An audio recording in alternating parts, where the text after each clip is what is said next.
Hello, and welcome to this evening's webinar. We are very excited tonight to be doing a full overview of the new genes in the DNA 360. So we've been kind of breaking it apart a little bit and focusing on things in a more in-depth way. But I think that going over everything with more of a light touch so that you really get to see the power of the report that's in front of you, the report that you're waiting for, or the reports that you may be considering. So with me this evening is our Chief Science Officer, Dr. Krista Kosterman, to lead us through an overview of all of our new genes. Oh, so close. I was going to be quiet for a while, let you all read my lips, and we'd go from there. It's good to see you, Dr. Steady, and I'm really grateful to the audience that's here this evening that are eager to dive into some of the updates. I know it's been something that is long awaited, and we and I have been working on it for a really long time. So it's nice to get to tonight where we can chat about them. Yeah. Shall I? Absolutely. Take it away. Yeah. I think before that, perhaps Katie or Vanny, if you wouldn't mind just tossing up the webinar or the poll question, sorry, before we do that, so close audience. What we want to make sure is I'm a very dynamic speaker in that if you ask me a question, I'm happy to go off track and talk about that. So it's important to me to understand why you all showed up this evening so I can speak to that. Dr. Steady, do you want to go through the poll results and then I'll jump into the presentation? Absolutely. Thank you for reminding me. Hmm. Um, so we asked what brought you here today, and most of you are curious about how genetics can personalize your health, which makes a lot of sense. That's what, you know, what we're so amazing at doing here at the DNA company. These tests and all of its reports and all of the assessments really can point you down a road that's right for you. So I totally understand that. And secondly, was wanting to improve something specific. Mm, So energy, sleep, or overall vitality, or a mm, specific issue. So yeah, so um, common.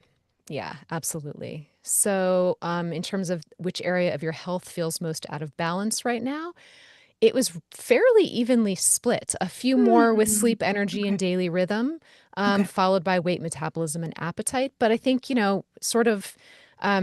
looks like people are here for different reasons. And so we're going to Yeah. try and cater to all of you as best we can. Hmm.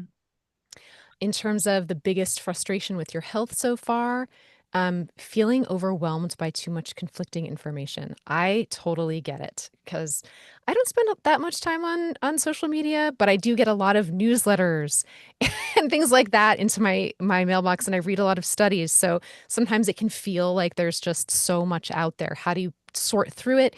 And I think that that's one of the great things about genetics is that it can help narrow down some of those things because what's right for one person isn't necessarily right for Hmm. the other one, but it doesn't mean it's not right for person A. So, and I don't actually know what's right for my body. I was just speaking to that without even knowing that was the second answer. Um, the fourth question was, what are you hoping to walk away with today? And it looks like clear steps, more Yeah. understanding, and a more personalized approach. Hmm. So thank you all so much for answering those questions. It really does help us. And now, without further ado, Dr. Kosterman. Merci, Madame. All right, audience. So I will be breaking into a PowerPoint presentation in just a second for all those with spectacles, and we love going back to school, but I promise I'm going to keep it light. During the presentation, if you have any questions, I encourage you to put them into the question and answer box. When I'm presenting, I will not be able to see them, but Dr. Steady will. And if she thinks any of them are especially topical, she may even interrupt me, and I'm great with that. If she doesn't interrupt me because it's not that topical, it'll be something we address at the end. But your questions are important, and I promise we will get to them. Okay. So without further ado, assuming audience, if you'll all recall, I'm technologically challenged, so I may accidentally quit, but in theory, we're going to start the presentation. Maybe, Yes. maybe. Yes. Do we see Yes. it? We see We it and see it's it. full screen. It's perfect. You did a wonderful job. Guys, we're so fancy tonight. All right. So, by way of introducing the new genes that are part of the DNA 360, I'm so proud and honored to be part of this and to be doing that with you because we really have expanded the insights that we've offered. So, for those of you that have been following us for a while or perhaps have the original DNA 360, we had some incredible insights. We looked at genes that gave specific insight into different health parameters. So maybe it was a gene that said, hey, you're more at risk for developing diabetes because you don't manage your insulin that well.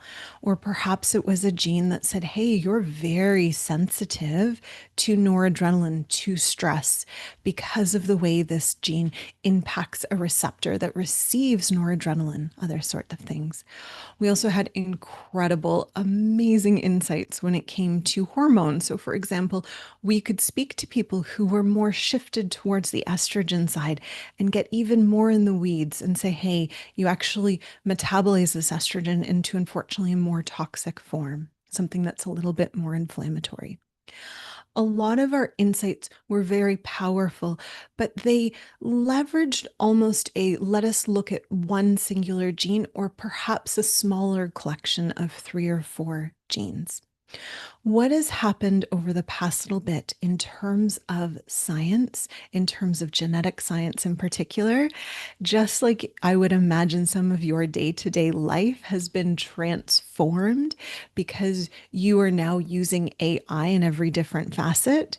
It's not necessarily AI that has transformed what we're doing, but instead, and this is very important, the concept of big data. There are millions and millions of points on the genome. Not are all created equally. And the more computer power we have, the more data analytics power that we have, the more we're able to say, hey, it's not just one point that's important. It's actually this collection, this constellation of points that are important. And so updates in the DNA 360 really do reflect that. We are working towards taking away kind of that mathematical power, that mathematical work that you need to be doing of, okay, I need to consider these 5 or 6 genes. I need to consider these 10 or 15 to the end of understanding, am I at risk for high blood pressure? And we've done that work for you. So, the power of the DNA 360, what I would offer is yes, we have a lot of new genes. And yes, that's so fancy and wonderful. And I'm grateful that we do. But the power of what we do is that we're kind of doing that math for you. We are collecting the ones that have impact on blood pressure, for example, that have impact on obesity tendencies, for example, that have impact on the HPA or the stress access. And we are doing that work for you so that you don't have to become a geneticist and analyze all your genes. Instead, you can look to our assessments. Okay. So this evening, what I want to do is I want to walk through our genes, walk through our assessments, but from a very practical lens, a very practical approach. I want it focused on why you might be getting a DNA 360. I think it's really cool. There's some people in the audience, and this might be myself as included, who's like, I just simply want to know my genes. I don't necessarily have a goal. But most people who come to the DNA company, they come with a goal in mind. Some people might say, I really struggle with managing my temper, with managing my stress. I want to understand what my genes say about that so I can better manage my temper. A lot of people come to us and say, I have a chronic inflammation issue. What does my DNA say, not only about how that started, but what I can do to fix it? There's going to be other people, parents in particular, that say, you know, heart disease or obesity runs in my family. Does my child have genes that influence either of those so that I can start working on that right now? So today we're going to back through the new insights of the DNA 360 by talking about what do you really care about? What are those end, excuse me, end health goals that really matter to you, and how does the DNA 360 serve them? Okay. So today, what you'll be looking at is, again, we're going to talk about these data-driven assessments that I mentioned. So instead of you going in and analyzing all 30 gajillion genes, we've done some of that work for you. We're going to talk about how this is all data-driven. We're going to look at goal-oriented pathways. The so what is important and the so what matters. Okay. And so we're going to talk about what are the goals that can come out of the DNA 360. We're going to look at how we simplify some of these genetic insights. Again, we're not giving you 20 genes and asking you to decode them. We're supporting that decoding for you. And then we'll also talk about the personalized implementation, how insights from different assessments will get you a better fine-tuned plan to be achieving your goals. Okay. So, as mentioned at the DNA company, our philosophy really is cutting through the complexity. I've spent a lot of time deep in the literature of genetics, and it feels to a degree like an insurmountable task. Every single day, there's at least 20 new papers that my PubMed, I set up a little bot that scrubs PubMed for me for new updates. I feel like every day I'm getting at least 20, and not all 20 of those papers are quality papers. Some are like, okay, let's wait till more research comes out, but there's so much data. So part of our goal is to sift through all this complexity, sift through all this data so that you know what is truly the cutting edge science and how it can be applied to your health. Okay. And we want to make sure again that these are all actionable. Something that was top of mind when developing the new insights was how can people bring this back into their home and use it, both with and without a healthcare provider. Okay. So, some of the health goals that we are going to be talking about today, we're going to be exploring the mood and behavior panel, namely how we have some mental health, cognitive health, and emotional resilience insights. We're going to talk about productivity, focus, and attention. As we all look at our phones, that's something that with or without good genes is challenged. So we're going to see what do genes have insight into there. We're going to talk about inflammation and immune balance. In this new release of the DNA360, we explore your inflammatory or your immune tone. Are you at baseline more prone towards inflammation? Okay. We're also going to look at some chronic condition management and how different insights, in particular with inflammation and immune and detoxification, can support that planning, especially when people's health feels so delicate. Okay. We have some insight that looks into addictive patterns, and we take I would offer a novel approach in that we don't just look at addiction as you do or do not have it. We'll look at different pathways towards the end of addiction so that if you have more of a compulsive behavior, you're able to understand the why behind it and then how you can go about adjusting that. Okay. From a cardiovascular perspective, right? That, the ugly-haired red stepchild that no one wants to talk about, even though they're very, very important. We have a lot of new assessments that look at risk of endothelial inflammation and integrity, risk of arteriosclerotic plaques, etc. So we have a lot more insights into how is your cardiovascular system set up for success, and if not, why not? What can you actually do about it? For our diet and nutrition section, we've really expanded considerations of metabolism and hormone. So we now have an assessment that's focused specifically on obesity with a happy little call out to appetite. Okay. And we've also beautifully, wonderfully fleshed out our assessment of insulin. Okay. Last but not least, because I heard that this is what a lot of people in the audience care about, we're also going to be talking about better sleep and how we have some insight in terms of sleep and chronotypes. Okay. So, first, not least, not best, just first is better mental health.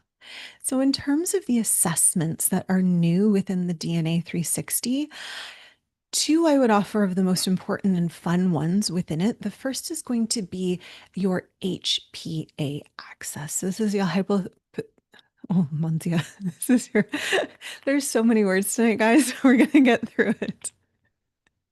Hypopituitary adrenal axis. And this looks at how does brain experience and perceive stress and then disseminate that out into the body.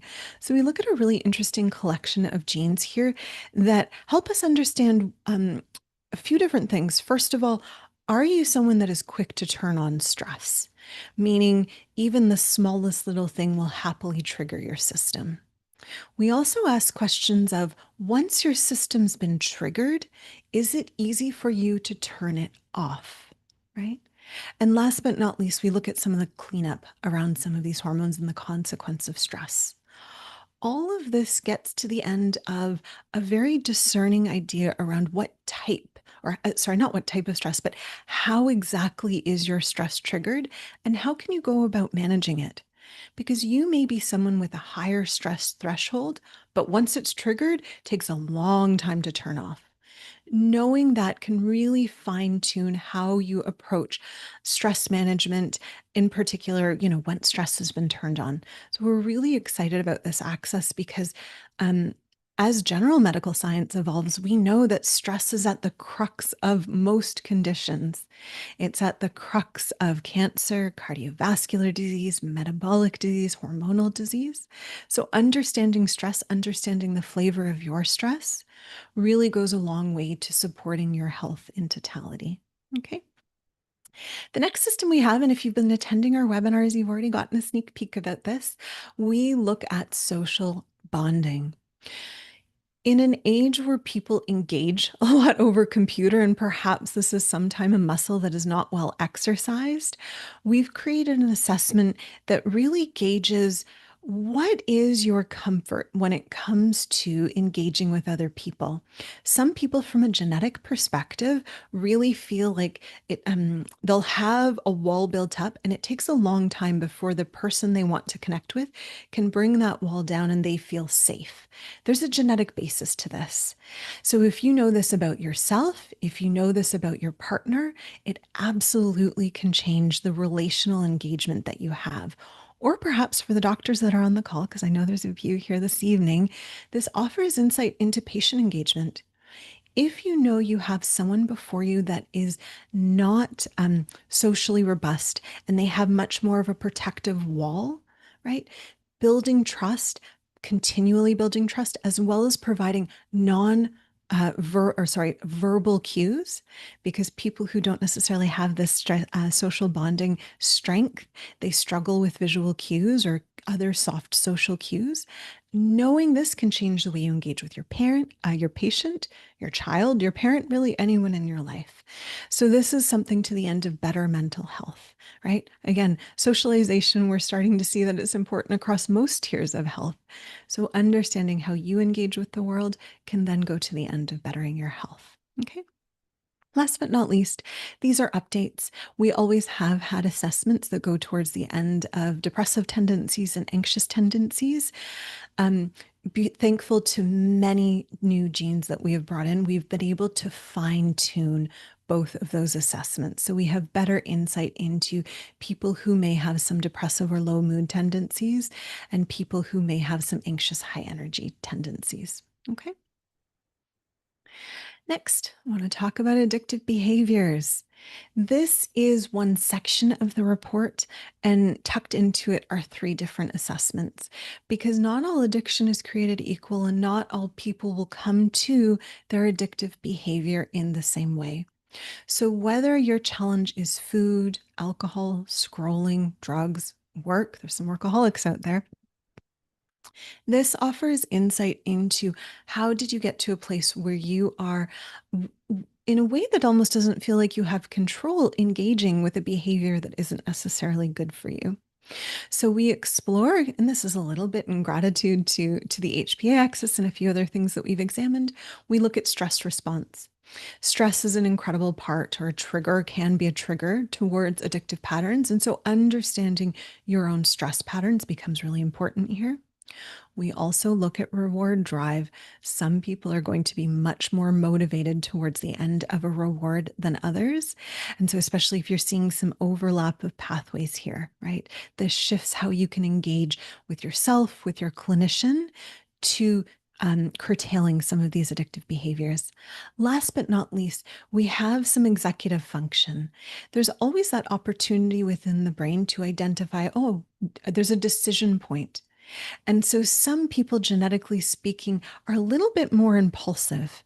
And so for these people in particular that don't have that executive function that can diminish some of those impulsive controls, this can contextualize things and really be of support. What do I need to work on so that I can bolster and interrupt and support some of these impulses? Okay. So that's what we have to say in terms of addictive behaviors. In terms of executive and cognitive function, The DNA 360 has always had an assessment and a focus on attention and focus. This was something that was always really important to us because it's something that people come to us quite often with, right? The modern world is not set up to the end of supporting attention.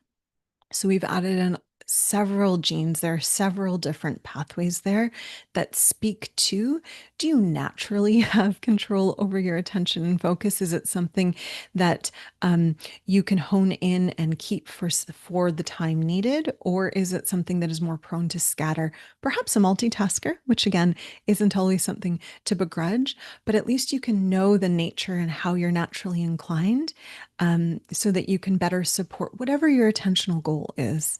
Okay. Um, Next, I want to start talking about cardiovascular. So, this section I'm very excited and proud for. We've added in quite a few new assessments that are really going to help people, I think, in particular from a preventative perspective, understand how their blueprint, how their genes speak to their cardiovascular wellness, as well as the potential for, heaven forbid, an event. When we think through longevity, for those that are on the call that really want to be living that full, healthy life, cardiovascular is chief amongst the spaces that you want to be attending. So we now have an assessment that looks at arteriosclerotic risk and plaque assessment. So are you someone that is more likely to be creating those troublesome plaques that can culminate, unfortunately, to the end of a heart attack or a stroke? So we look at how the cholesterol is managed and how likely you are towards creating some of these plaques, the inflammation and repair processes that are required for that. We also, so one of the beautiful famed things in our DNA 360 was 9p21 that really spoke to endothelial integrity and risk of inflammation. So we have expanded that beyond just that one consideration into this idea of endothelial inflammation and vascular integrity. So apart from plaques and that, trying to patch up what might not be working well, how likely are you to sprout inflammation and to have poor quality vasculature? So this speaks to that end, right? We've also refined our hypertension. So, for those that care about blood pressure, right, we're looking at it through several different lenses, both in terms of how diet might influence it, especially sodium, but separate to that, how nitric oxide and a few other pathways might influence the stretch and the give or the high pressure that comes from that. Last but not least, we've also refined how we are doing lipids. We've broken it down into two different categories. The first category already existed where we looked at cholesterol and we looked at what type of person are you in terms of creating and managing and getting rid of. And so we've refined that with other insights that have been afforded us, research has afforded us over the past few years. Additional to this, though, we have tossed in perspective around triglycerides. Now, triglycerides are something that naturally straddle into metabolism, into diet, because they are so influenced by sugars. And we'll speak about sugars separately. But between these two assessments, they become really important into how are you managing the lipids within your blood and how are you managing them within your liver? Okay, we know that people are dysregulated with triglycerides. Unfortunately, their liver tends to suffer the consequence of that. And right now, approximately one third of the American population is walking around with a precursor, a little bit of a fatty liver. And so part of what this test endeavors to do is assess for that genetic risk and really encourage you and empower you to start having that conversation with your doctor. Because if it's impacting 1 in 3 people in a point where it could be reversible, right? This preclinical stage, or this I guess stage where it's just the beginnings of it, right? That's the stage we can intervene and reverse. This algorithm in part is to tell you what is your genetic risk, but also to spear that conversation with your provider so that, heaven forbid, you be one of those 1 in 3 people. You and your provider can start addressing that while it's still in its reversible stages. Okay. Now we're getting into weight loss and metabolism, comfortable metabolism at that.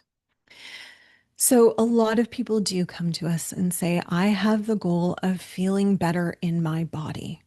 And for me to feel better in my body, I need to be losing weight. But I've done everything. I've done every single diet under the sun, and I don't know how to get there.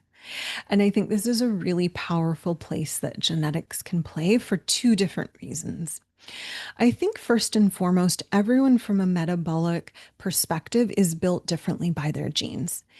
And based on the way the cards were dealt, the dice were rolled, unfortunately, some people have a bit more of an uphill battle in terms that they do have genes that predispose them to run a lower metabolism and to be much more happy to conserve their calories. For people who have that disposition, once upon a time, that was a favorable and wonderful thing to have. Those were the survivor genes. Those were the genes that were able to get through those periods when crops didn't work out so well, when we were a bit hungry. But now that we have figured out how to make crops always work and we always have access to this food, these genes unfortunately aren't always to our benefit. But I think what's really powerful here for clients, patients, and providers alike is this awareness of how much of an uphill battle am I looking at with this client? And when we look at specific genes, what can they tell us in terms of a weight loss strategy? For example, there are collections of genes that actually say fasting is not going to be great for you because you struggle with maintaining that metabolism. And if you go for a period without food, you are going to be the person that is clamoring it down the moment you can. It's not a sustainable tactic. There's research that looks at, for some people, it's more important to have structured, consistent meals as opposed to periods of fasting. There's always going to be exceptions to these rules. This is what your provider will work with you through. But having these genetic insights gets you quicker to a plan that feels good. We talk about different plans that say, oh, some people are much more sensitive to certain compounds, bitter compounds in particular. And once you know that, that changes how you can approach some weight loss because some people, if they are exposed to those bitter compounds, it's an appetite suppressant. Whereas other people, they don't experience that. And so there has to be other hacks within the system to get that appetite suppression. A new assessment, this is something that we had done historically in the DNA360, but we've upped the ante with this set of new genes, is looking at appetite and satiety signaling. So, separate from metabolism and obesity risk, this really looks at if I had a crystal ball and I knew the perfect meal for you, are you going to be satisfied off of that meal? And if not, what are the best clinically proven strategies to support you down turning down that?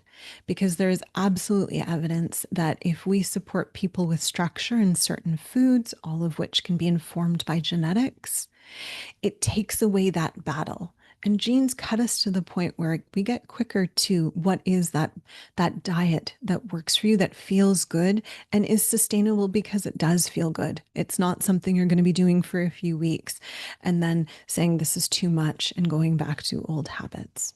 Okay. So the goal here with our weight loss, our metabolism section is to normalize your experience. If you go into your doctor and say, I am always hungry, maybe your genes agree with that.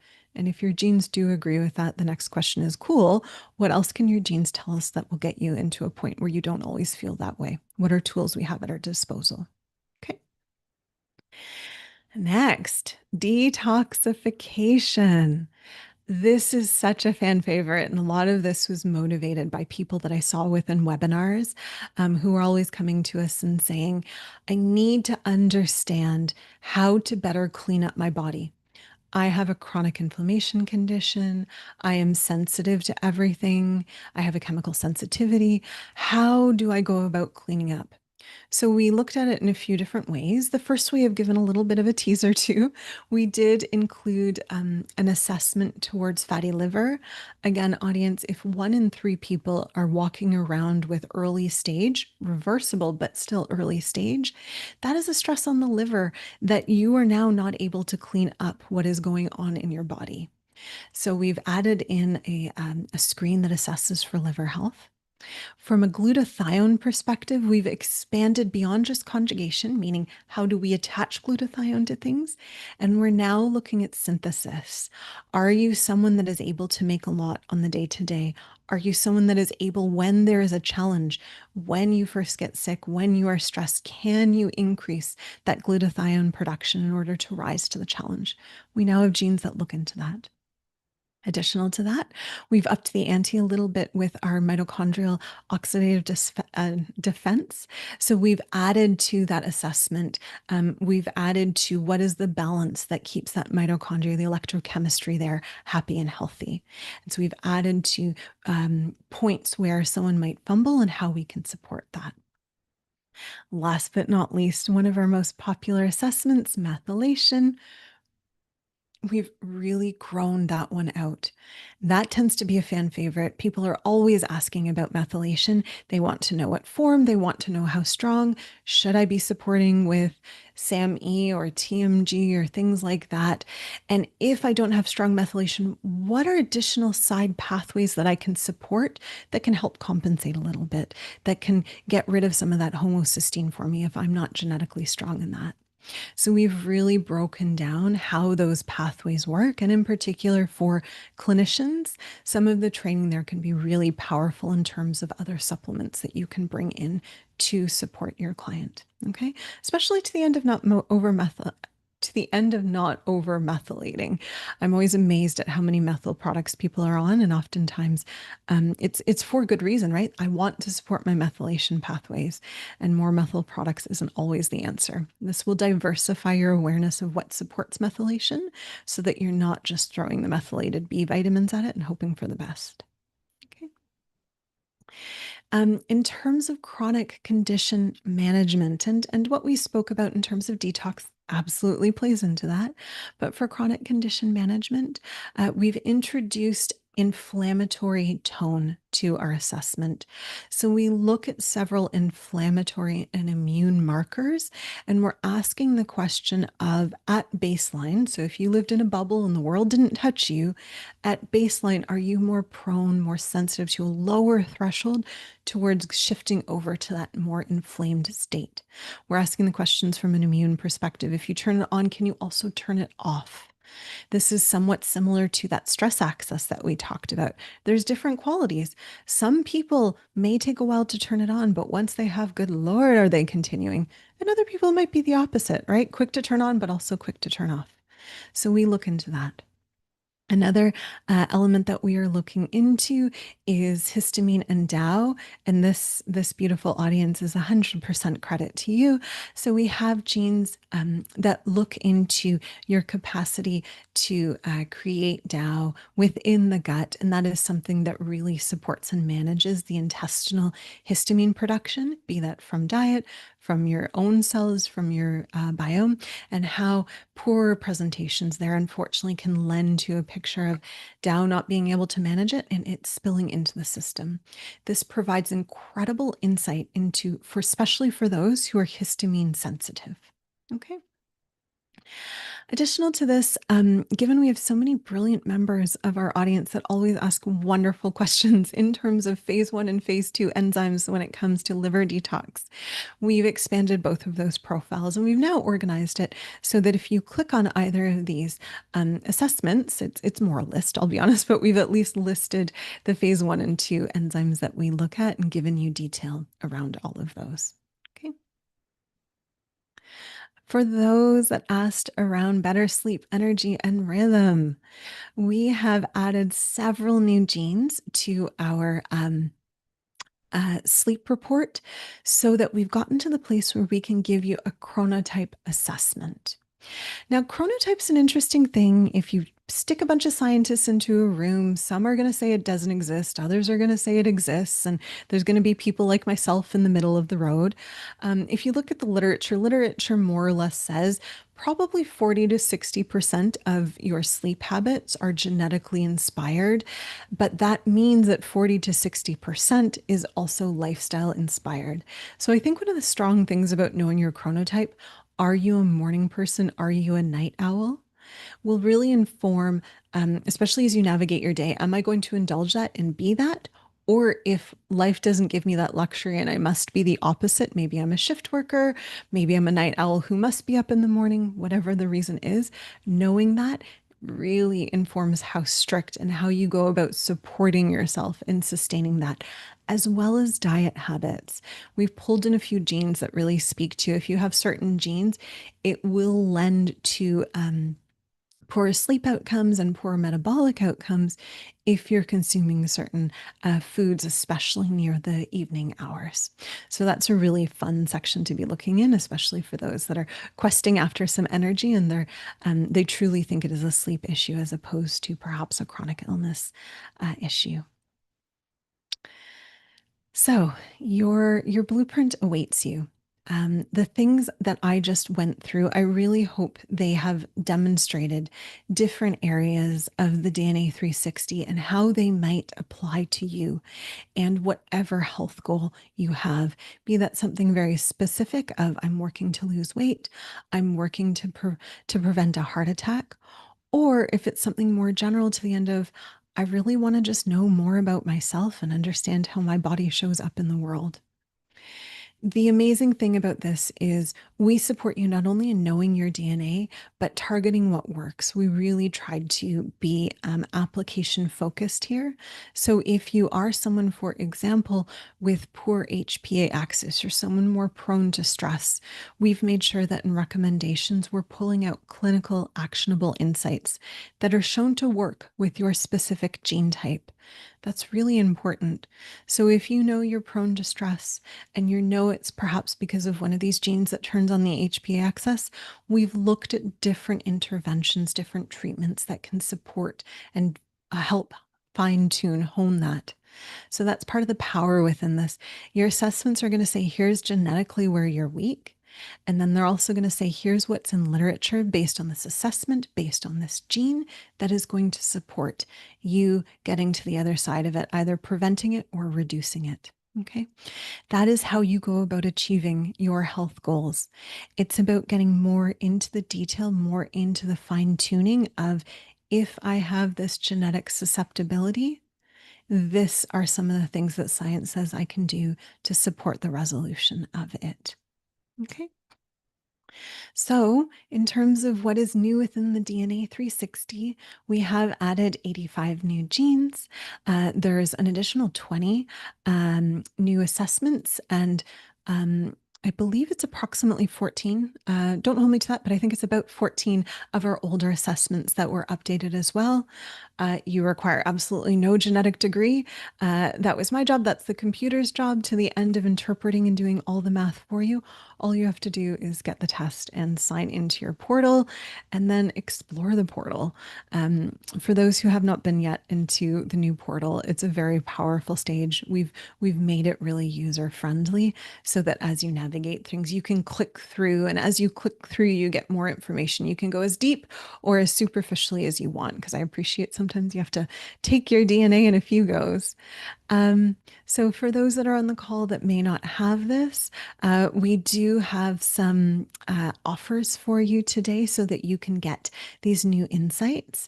So, if you do not have a DNA 360 at all, you are able to go to the website, and this is today only, I believe. Use the code SAVE75 and you'll get $75 off the DNA 360. If you have a DNA 360 and you need to upgrade to get the new genes, you can do this for $329. All you need to do when you go to your checkout is include the email address that you originally used for your kit, and we'll be able to process that for you. For those on the call that say, hey, I want to walk through my assessments, I want to walk through my insights and understand how they impact my health with a clinician, you can do that. We're offering this for $499, which is a $250 savings. It's essentially a complimentary consult. And so you can do this with the code upgrade call. Okay. In theory, audience, I'm going to try and end my slideshow. This doesn't always happen gracefully. So if I lose you, I promise I will come back. Um, You did it. I did it. I First did try it. both times. Awesome. Every once in a while, I'm fancy. Not every day, but every once in a while.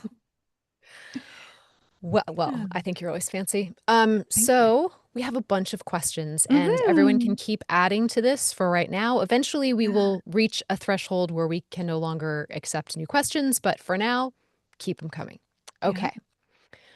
So we have a question about whether or not things are sort of geared toward a medical condition or whether the results are more general. Like, do we give a questionnaire to the patient before sending out the test to find out what they're most concerned about, or is it general? And if they want to delve more deeply into their condition specifically, what does that look like? yeah, yeah. So I'll give two different answers to this. The first answer is the DNA 360 as is meant to be something that you can purchase, you can read, and you can get good use from on your own.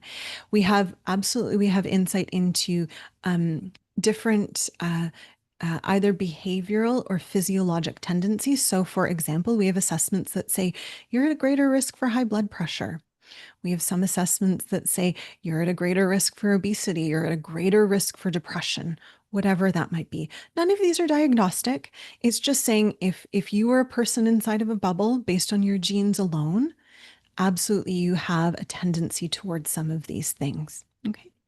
If you're looking to dive deeper into it, if you want to be filling out the questionnaire, if you want to say, hey, yes, my report says that I maybe have a higher risk of arteriosclerotic plaques, but here are all the things that I'm doing to avoid that.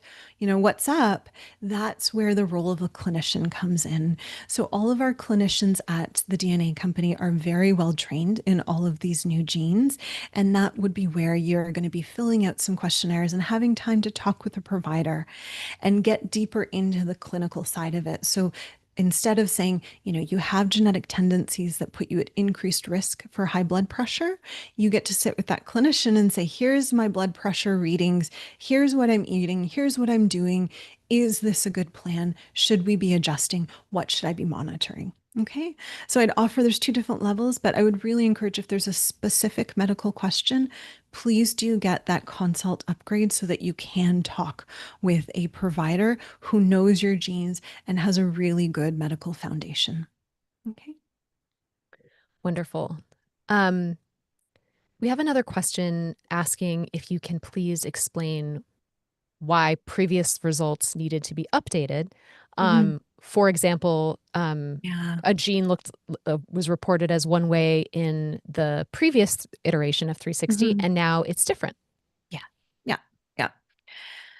So if you, I want to speak to that specific gene ApoE in a second, but before that, science is this beautiful thing that never stays still. It's very wiggly and it's always growing. What does this mean for us? So, as we upgraded our lab technology, with that came all the beautiful upgrades that science has accrued over the past years. So, I want to be very clear about this, in particular for people who have maybe one test says that they were a 3-3 ApoE, and now the new test is saying 3-4. First of all, your genes have not changed. Your genes do not change. Short of like a Chernobyl sort of experience, your genes will always be the same. What does change, though, is the science and the technology that reads those genes.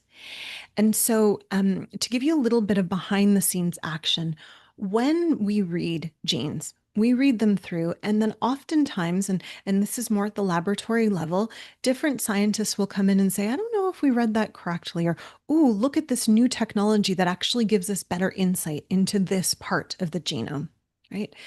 As those things come about, we update the technology and we update the way we go about interpreting, which means while your genes may not change, the way we read them does. So it's not to say that we were wrong before, it's that before the best technology we had said this, and now that we have better technology, it says that. And there will be some people that see changes in their ApoE. This was something that was really important to me when we did this technology upgrade that we got a better grasp on, because I was seeing that I wasn't, I was seeing amongst a few people who were reporting, like, I don't know if my ApoE is right. So I did a lot of deep diving into what is the best technology, and we now have additional reads on ApoE. So this gene in particular, we have several points with which we're reading it and two different technologies that are reading it. So some people in their updated test may see a change because, again, we have better technology, better science that is able to do that read. So your genes have not changed, but the science has. And so with the new DNA 360, you have the creme de la creme at present. Very exciting, especially if just knowing that we're going to stay on top of that type of thing, Yeah. right? That we're Yeah. growing as science is growing. Yeah. Yeah. Um, Yeah. so we have a question about what I think is about a PGX test, Mm. which is wondering if pharmaceutical safety and efficacy is updated. And I don't think that this question is Mhm. about just statins, but maybe it. But then there's a comment about finding it and needing to know if it was updated with the next report. So Mhm. I'm not Mhm. exactly. So maybe we can answer if this affected the PGX test, and we can answer if this affected the portion of our test that Mhm. deals with statins Yeah. specifically. Yeah. Yeah. So this update to our testing did not impact PGX. So those I would offer PGX testing needs to be redone about every 5 years because the volume of pharmaceutical data coming out increases arguably every year. Um, so I would say, those tests need to be redone simply based on the knowledge base. But separate to that, this does not impact the PGX testing. In terms of medication, so we have had some insight in terms of statins, and I would also say as we shift through some of the phase 1 and phase 2 detox enzymes, a lot of those will impact drug metabolism. Now, this said, audience, I'm going to say this very carefully. DNA 360 is not a PGX test. There's very different clinical standards in terms of how we read the data and what we do with the data. And PGX are designed differently. So nothing within the DNA 360 should be used as I should or should not take this medication. That will always sit within a PGX and a doctor who is working with you to interpret that PGX. That said, within the DNA 360, there are several genes that bump up against this because they may process different environmental toxins as well as different pharmaceuticals. So the DNA 360 focuses more on that environmental side and not the pharmaceutical side. That said, we do have a few insights that are specific to a few over-the-counter medications, namely NSAIDs and acetaminophen. So that did tuck in there and antihistamines as well. But again, it's not a PGX. It does not direct or dictate any medication scheduling. It's just something that the body is multifactorial. Sometimes one enzyme has several different jobs. Yeah. So I'm going to kind of combine a couple of Mhm. things right now. And we touched on this a minute ago about the alleles changing from previous reports, but Mhm. also someone's wondering how will they know if something changed, and how will they know if something is one of the new genes, or if it's from the old DNA 360. And Yeah. so let's Yeah. just kind of discuss how Yeah. things are presented. Yeah. There's two answers to that question. I like these multi-answered questions. Um, if you are someone that is upgrading your test, meaning you have original DNA 360 genes and you're upgrading to get new, there will be some of you that will see a difference between the tests because of some of this technology upgrade. When you sign on to see your new DNA 360 results, we are very plain and clear. We show right away on that. There's a little, like a pop up window, if you will, that says, Dear user, the following have changed, and it will give you both presentations. So you actually don't have to go hunting down any of those genes. It will be transparently offered to you. In terms of what are new genes, There's not within the DNA, the new DNA 360, there's not really a new icon or anything that would say this is a new gene that has been added.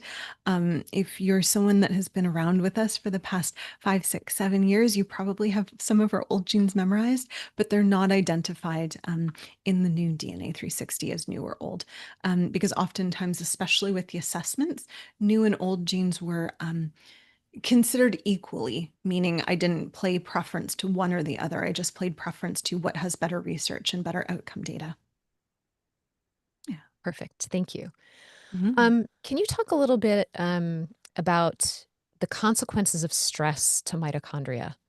Um, Mhm. and if there might be a specific gene or two that you can think of that is impacted most by that. Mm, mm. Um, oh mon Dieu. What did I love when you ask a question, it's like pulling out a little worm and all the other little wormies come with it. The, Yes.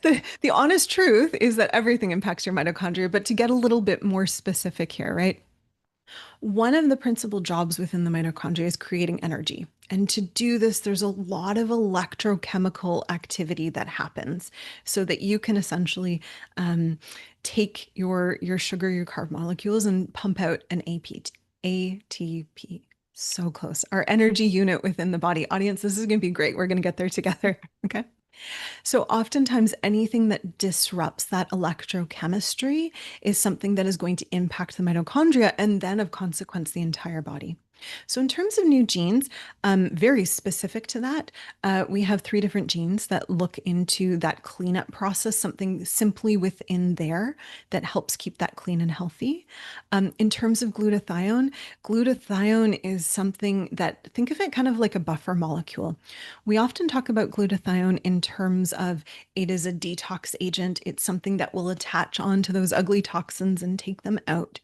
Another really cool thing that it does is it actually supports electrochemical activity by accepting and donating and buffering some of this electrical chemical activity. So we have insights into glutathione, which very directly contribute and support the mitochondria. Um, we also have some immune markers. So we look at some inflammatory cytokines. We look at a few other immune markers that will absolutely influence the demand, the progress, the things on that. In addition to that, we haven't talked a lot about hormones. We haven't talked a lot about exercise. We also look at things that speak to, do you have higher inflammatory potential, especially after exercise? And so, do you need to give your body more rest so that your mitochondria has time to recover? Things like this.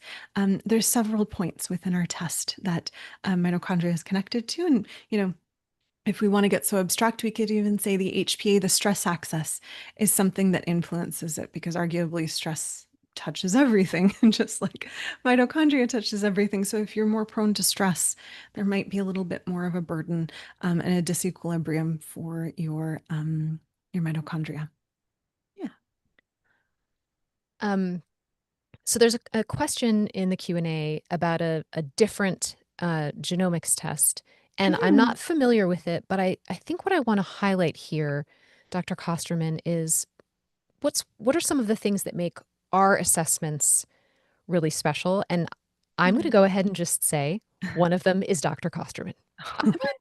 Oh, thank you. Um, the Yeah. human element in it, utilizing computer knowledge to Yeah. then put a human touch to it, and then having humans that you can interface with.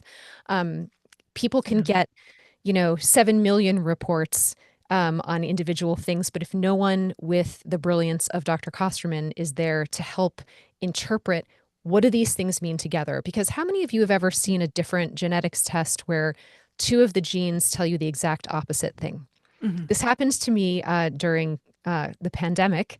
I Mhm. uploaded some of my Yeah. information into something, and it was like, you have a higher chance of having a serious response to getting COVID. You have a decreased response to having Yeah. a really serious Yeah. a Yeah. risk with COVID.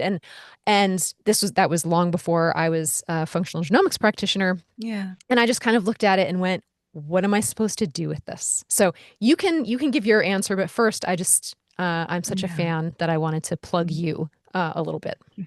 Thank you. Um, I think like and both things can be true, right? I think it's true that probably within you, you have some genes that say no COVID and some genes that say yes COVID. And I would offer to the audience that's true for all of us, right? At no point in time did someone sit down and edit our genes to be like, all of these must make sense.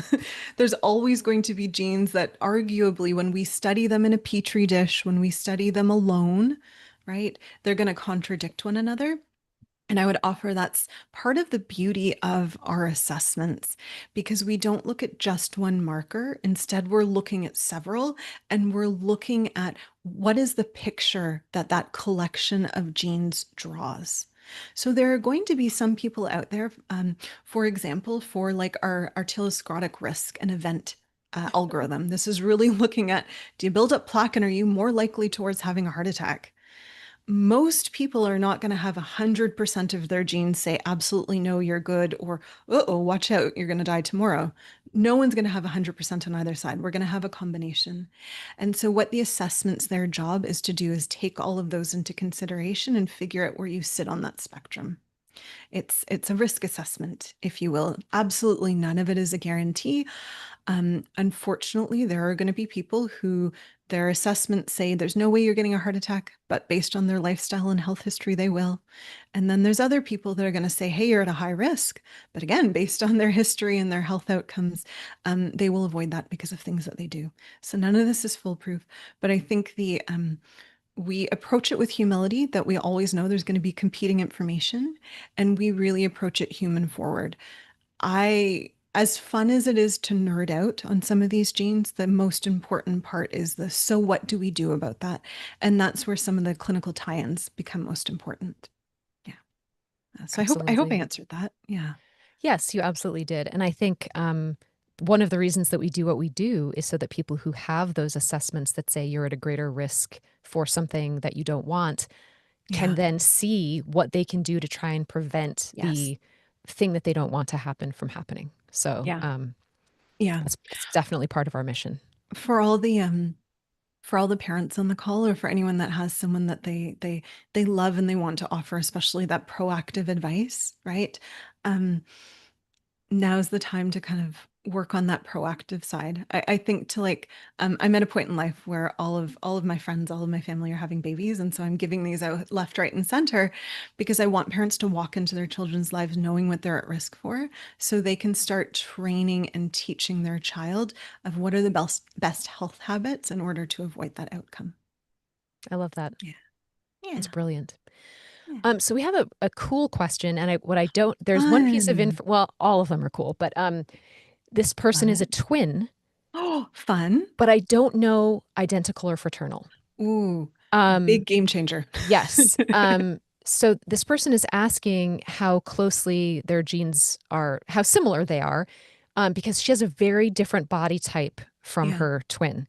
And she's asking, can I share with her my DNA report to give some insight, or will it be completely different? Mhm. Um, Part of that is going to depend on the type of twin, but Mhm.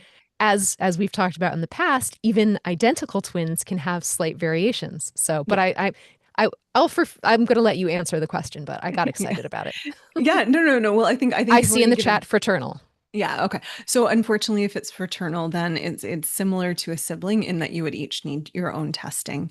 And in terms of obesity, it's in the twin studies that are identical twins, there tends to be there tends to absolutely be similar tendencies between them, but there's also incredible interruption when it comes to parenting and other lifestyle habits. I think some of the more powerful research, in particular, that I did around obesity, I was really amazed that there's a lot of studies that look at different genes that say, the fat genes. There's a few. There's not just FTO. There's several other new fat genes. Um, there's several studies because we've been looking at FTO for 15, 20 years. I forget exactly when it was identified. There's a lot of study that goes into saying if you have it, what can you do to prevent it? Right. So, for example, with FTO, if you undertake a consistent exercise schedule, that will mitigate your risk, almost nullify your risk. And so there's really cool different things. So I want to say it's important, even identical twins, they can have different outcomes off of the same genotype even though typically the momentum will bring them into the same space unless there's dramatic interrupting, like, for example, a very consistent exercise schedule. So I think there's power in knowing your genes. Unfortunately, if you're a um, fraternal twin, it's going to be different tests for you because they won't be the same. Yeah. I think that you already touched on this in one of your slides, Mhm. probably after this question was asked, but just in case, let's expand a little bit on we test for methylation genes, and We it's do. more than just the few that are pretty well known. And the important thing about that is that if you're just looking at one or two, you Mhm. may miss some really important information about the type of Yeah. supplements you should be taking if you are going to take supplements. So, Yeah. Yeah. Yeah. So we continue our wonderful insight in terms of methylated B9s and B12s, but we also add in a lot of insight into in terms of cofactors and other pathways that come off of and are supportive of or byproducts of methylation. We add a lot more information there because some people might just have clogs in an adjacent methylation pathway. So I did my best in creating that report. It's probably unique amongst most of our reports because it's a little bit more of a storyboard. You're not just going to read one outcome. You kind of have to read through the entirety of it, but it will speak to, do you do this or that strong? And if so, that means, you don't necessarily need the supplemental support, but if you do, perhaps consider that. Yeah. Mhm. fabulous. We have a question about DAO. What is DAO? What does it Ooh, do? yeah. So DAO is something that is produced within the gut, and it is responsible, ideally within the gut, to be breaking down histamine. So, for people who either consume a lot of histamine through the diet or they have a biome and a bit of leaky gut picture, they're going to be higher in histamine production, unfortunately. And if your DAO enzyme isn't able to manage that, that leaks into the system. And so that can create a lot of systemic issues. So, people who express, food histamine sensitivity, some may say, I get a headache. Some may say, I go bright red, like I get a bit of a flash rash, right? Other people will express itching, and histamine will show up differently for some people. Some people say they're wired but tired. Um, Interestingly, histamine is a bit of a stimulant in the brain. And so there's some people out there that if they're not managing their histamine well, they'll always kind of be on this agitated wire space. So understanding your Tao becomes really important, especially in terms of how you're feeding yourself and how you can proactively work against having higher histamine burden within the body. Awesome. Thank you. Mhm. Um, Someone is asking, are all these new SNPs now part of the DNA 360 if they want to refer friends? Oui, oui, oui. Yes, they are. Yes, they are. Yeah. I knew the answer. I just, I'm doing the moderator thing tonight. So, I love it. I love it. Farming out the work. I love it. I'll take it. um, someone's asking if there's always a consultation call along with the results of the DNA 360 update, or is there feedback within the report? And I, I'll give you a break and I'll say the answer is it does Merci. not always come complimentary with your DNA 360 update. Tonight, you're basically getting that if you sign up with that special code. There is an upgrade to that you can get a discounted half-hour consultation with one of our clinicians that's always there. Tonight is a very good deal. Um, that said, there is feedback within the report. There is wonderful feedback. There are these assessments, Mhm. and it will tell you what the assessment shows in your case, and give some suggestions for lifestyle modifications and things like that. So even if you don't get a consultation, you can still get amazing information that you will be able to understand from the reports. But if you need a little bit more guidance, or you have either you want to optimize or you have a health issue that you're struggling with, then tonight's a great night to book that consultation call along with your 360 update. Mhm. Yeah. Yeah. Yeah. I was very mindful. Recommendations by assessment come in two different ways.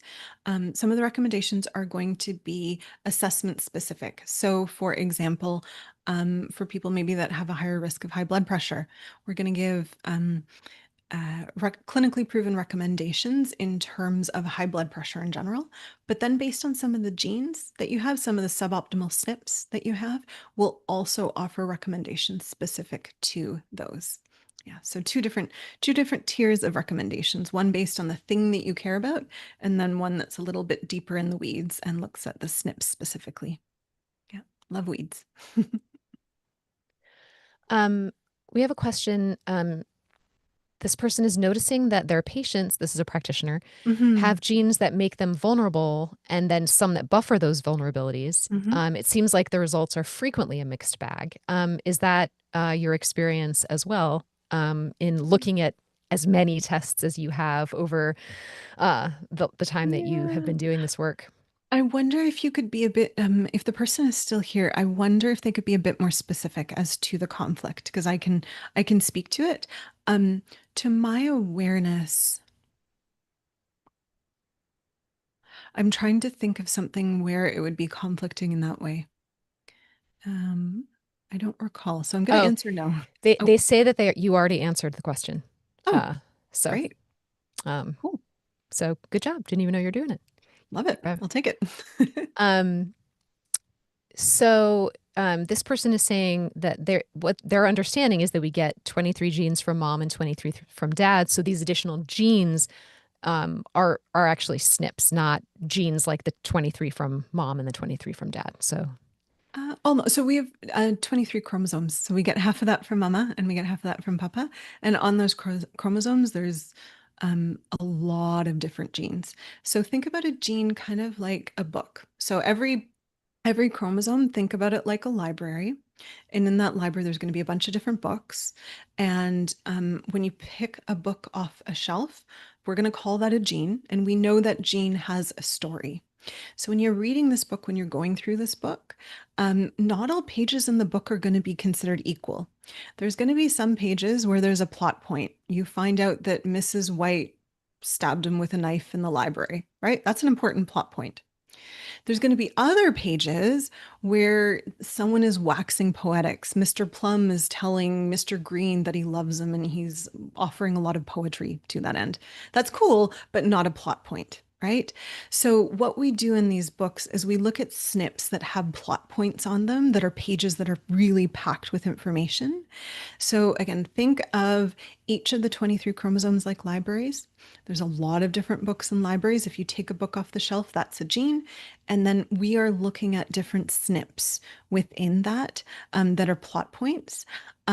Bonus, we also look at some other characteristics of these genes. So, for example, with our glutathione, we look at our GST so close.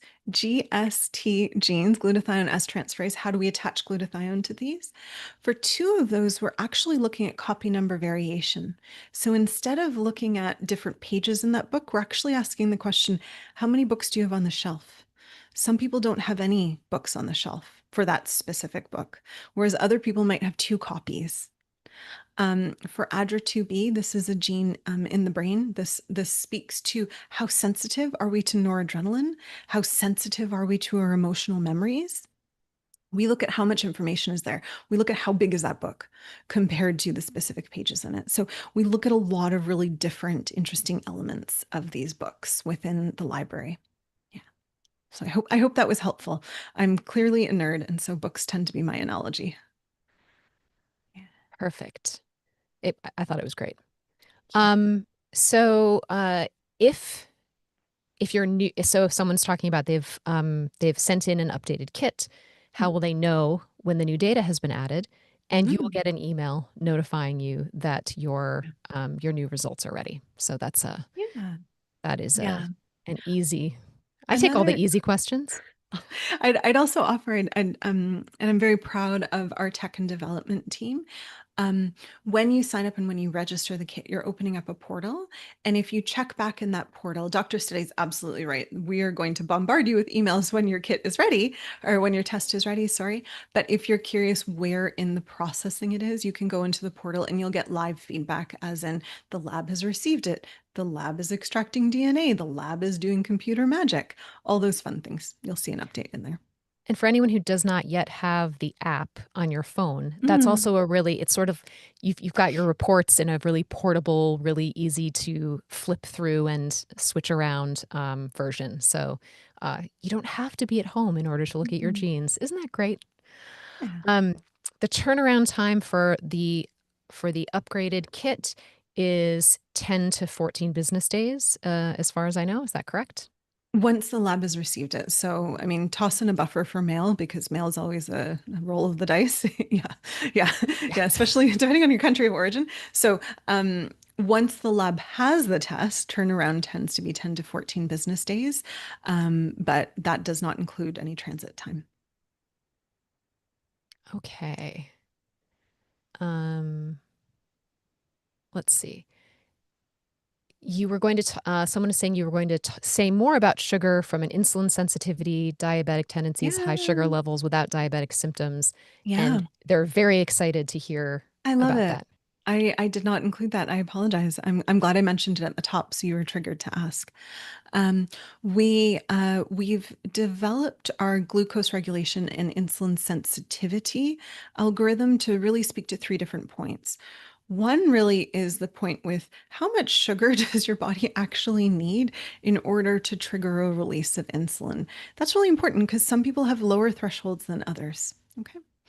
The next one that we're looking at is how quickly are you able to respond to that signal?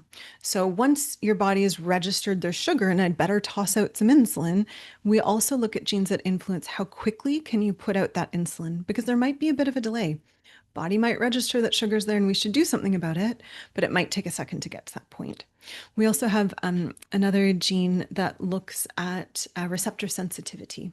So once the insulin connects with something, how helpful is that in translating that sugar into the cell and out of the blood? So that's a very neat test, in particular for people who are testing their blood sugars, because that will like genes will influence some of the blood testings there. Yeah. Excellent. Um, okay, so we have a practitioner question about an Mhm. overview of the most important. So this for Mm. any of you providers, it speaks to something very exciting, which is the upgraded clinician reports. So this person wants to give their patients an overview of their 360 Mhm. report. Let's talk Yeah. about how awesome the new clinician report is and how easy it is to work with, to do Yeah. exactly what this person is asking. Yeah. So, the clinician report, I would say we're offering it in two different ways, and I think this is really important. We have a static way, something i.e. that you can PDF and toss into your EMR, toss into your charts. And that static way is going to list all of the genes and it's going to list their outcome with some color coding, right? Two greens means optimal, optimal. Red and a green means you have one allele that's optimal, one that's suboptimal. Red means suboptimal, suboptimal, right? So you have that full listing of all the genes. And then you also have a full listing of all of our assessments, meaning, we run through all of the mood and behavior, all the diet and nutrition, and it gives the outcomes. Okay. And that will also be printer friendly for those, including myself, who prefer to print everything and kill trees. Now, the other side of this, the more dynamic and engaged system, this is all through the portal, the clinician portal, and you can engage with your report in a few different ways. First of all, we have a section where you can search gene by gene. So if you do a lot of counseling, for example, on brain health, and you talk about BDNF, instead of diving into that specific report, you can go to this little search engine, type in BDNF, and it will give your patient's exact presentation. And there'll also be ability to drop down and get a description of that gene, just in case in the moment, how many times has someone come up to you and said, hey, what does this random gene that you learned once and have never thought about since mean? So you always have that option of, let's look up your presentation. You do that, and then it will give you the description of what that gene means. So we have not left you abandoned because I appreciate there's a lot of genes and very few people are going to be able to memorize them all. Some might because that's their jam, but we let computers support you that way. Additional to that, we also have all the assessments laid out. Those are categorized by reports. And so you can very visually, quickly, easy go through and see, oh, in the hormone section, I'm seeing a lot of red flags. So this might be a section that I need to spend some time on. Whereas maybe in the sleep section, I'm seeing a lot of green flags, and that's okay. So you do get a visual overview there. If you're looking for your recommendations, report by report, you can go in and look at recommendations, in particular for any suboptimal presentation of that person. Okay. So I hope that was helpful. We have two different ways for you to engage with it, and every provider tends to be a bit different. There's definitely some people, myself included, that like paper, and then some people that will exclusively live on their computer, and more power to you. Yeah. Um, can you clarify, s we're getting a question that was and it was asked, Mhm. fairly late in the game, so someone may have joined a little bit late, whether or not, we cover hormones in the DNA Mhm. 360? We do. Yeah. So Um, our hormone reports, one of the neat things that we have updated for them is with the new lab, we get further information as to is this person biologically male or female? So we're not talking to gender, we're talking to biologic sex. And so for males and females, you'll actually see different reports based on that Y or X chromosome. Okay.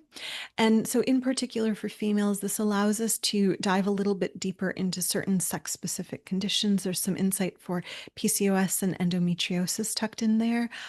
Males, it will speak a little bit differently to androgen receptors, to sex hormone binding globulin. Those sorts of genes are now in there and part of this assessment. I'm remiss that I didn't include that in the overview. I should have, because that's a very neat add that we've made to the system. So sex specific now, and women, or sorry, females, there's commentary on some common female conditions. And then separate to that, males, there's different interpretation of the androgen receptor and sex binding globulin hormone.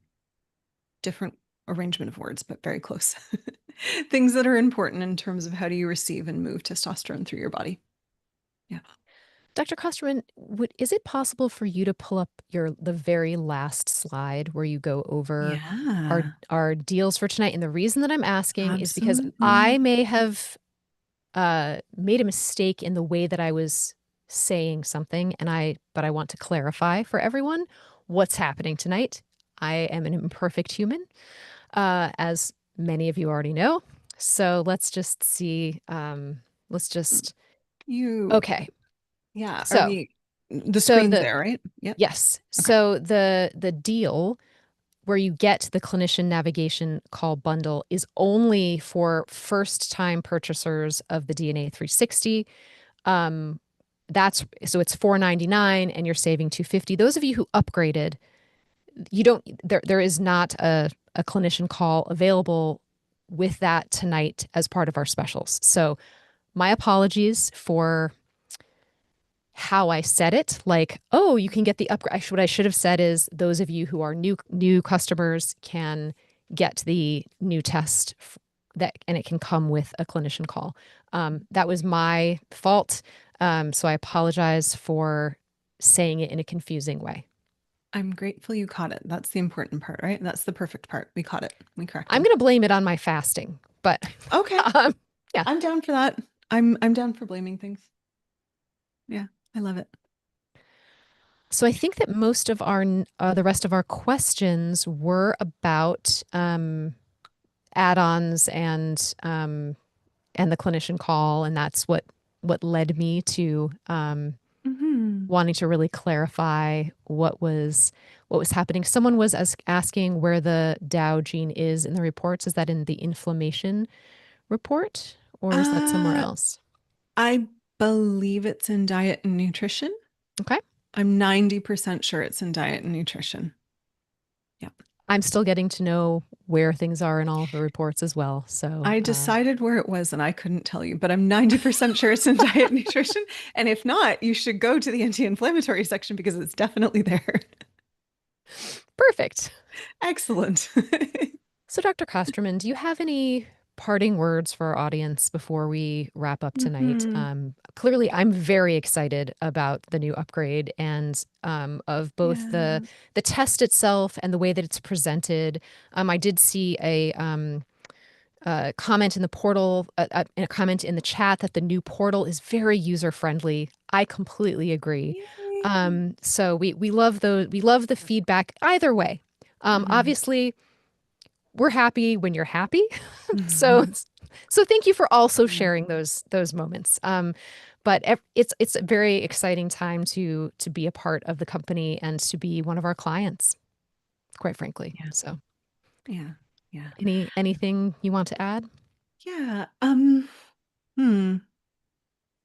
I've been working in this space for now 7 years. I don't know. I don't do time very well. I've been working in this space for a while.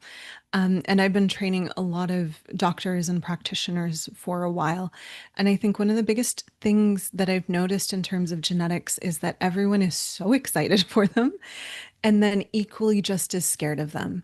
And part of the fear comes from the field is always changing. There's always a new update. There's a lot to keep up with.